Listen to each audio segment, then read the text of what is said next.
For years, the Toyota Highlander was one of the easiest midsize SUVs to recommend. But today, that recommendation isn't nearly as simple. The SUV market has evolved rapidly, competitors have raised the bar, and surprisingly, one of the Highlander's biggest challenges now comes from Toyota itself. Strap in, feel the power. Welcome to Torque Tribune, where every turn fuels your passion for motoring. Today, we're breaking down the 7 biggest reasons why the Toyota Highlander may no longer be the smartest buy in its class, and why the number 1 reason might surprise you.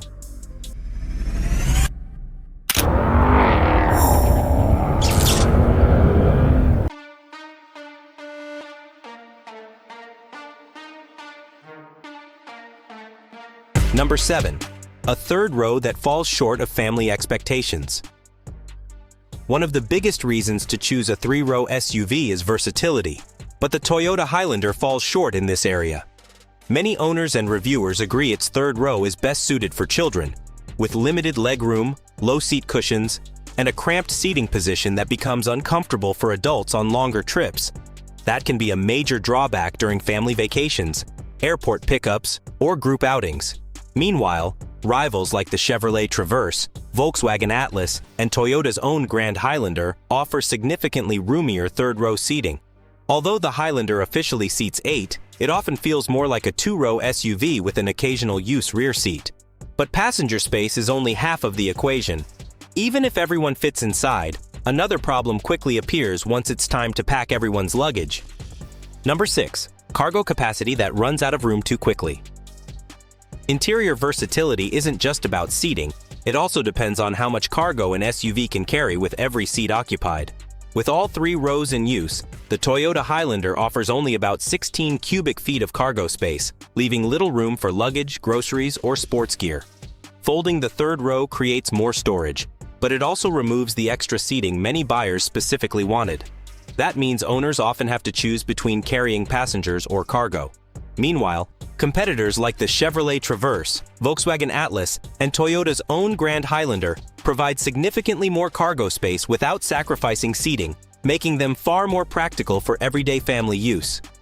Unfortunately, the compromises don't stop with interior space. Once you get behind the wheel, the Highlander starts giving up ground in another important area: performance. Number 5. Performance that falls behind the competition.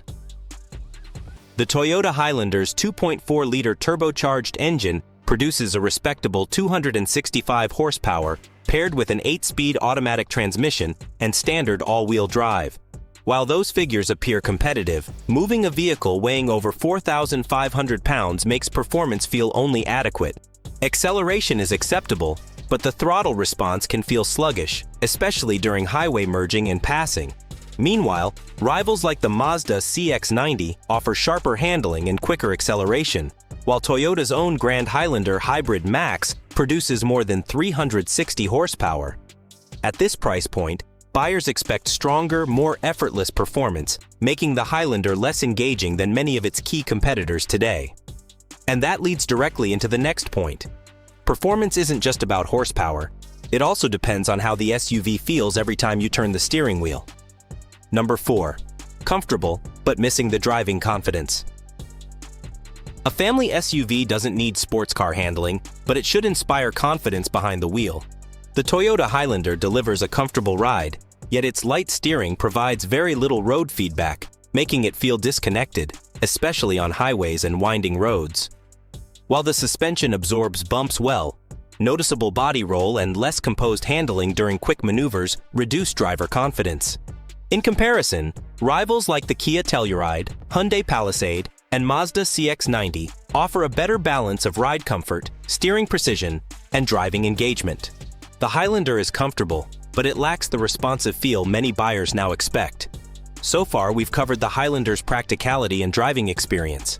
But the next 3 reasons become even harder to ignore because they affect what you'll notice every single day, even before you start the engine. Number 3. A design that no longer leads the segment. When the current generation Toyota Highlander debuted, its design felt modern and competitive. However, several years later, it has begun to show its age as rivals introduce bolder styling and more upscale interiors. The exterior remains clean and attractive, but it no longer stands out in the crowded midsize SUV segment. Inside, the cabin is practical and easy to use, yet the dashboard, infotainment system, and materials lack the premium feel many buyers now expect. With only minor updates over the years, the Highlander increasingly feels like an older design competing in a rapidly evolving market.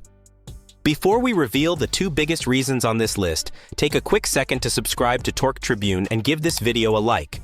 It helps us continue bringing you in-depth vehicle reviews, industry updates, and honest comparisons to help you make smarter buying decisions. Now, let's get into the two biggest reasons why the Highlander is becoming harder to recommend. Number 2.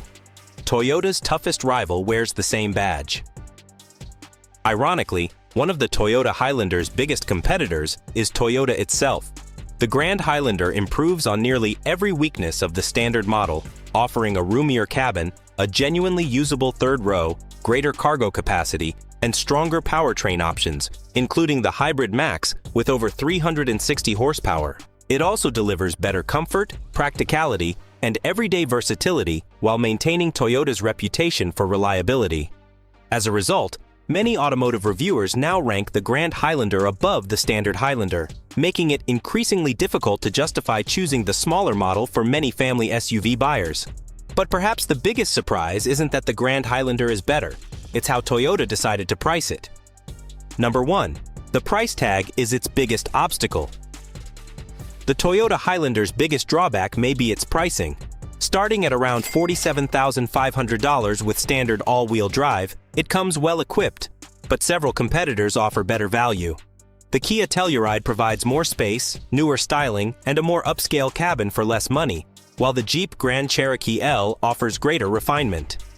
Even Toyota's own Grand Highlander starts at about $43,500, offering more interior space, a better third row, greater cargo capacity, and stronger powertrain options. As higher trims exceed $55,000, the Highlander becomes increasingly difficult to justify against better-equipped and more capable rivals. And that brings us to the biggest takeaway from this entire comparison. Verdict: the Highlander's challenge isn't reliability, it's competition. The Toyota Highlander remains a dependable and comfortable midsize SUV, but today's market offers stronger alternatives. Many rivals provide more space, better performance, newer technology, and greater value. Even Toyota's own Grand Highlander improves on nearly every weakness, making the standard Highlander a tougher choice in an increasingly competitive SUV segment. Now we'd love to hear from you. Would you still choose the Toyota Highlander, or would another midsize SUV be your pick? And if you've owned one, how has your experience been compared with its competitors? We'd love to hear your thoughts. Drop a comment below and share your experiences or opinions. Your insights might just help other auto enthusiasts make their next big decision. If you enjoyed this review, don't forget to subscribe to Torque Tribune and turn on notifications for more vehicle reviews, automotive news, and in-depth comparisons. Thanks for watching, and we'll see you in the next video. The Toyota Highlander is just one of many exciting vehicles reshaping the automotive landscape. Click one of the videos on your screen now and discover what could be your next favorite vehicle, right here on Torque Tribune.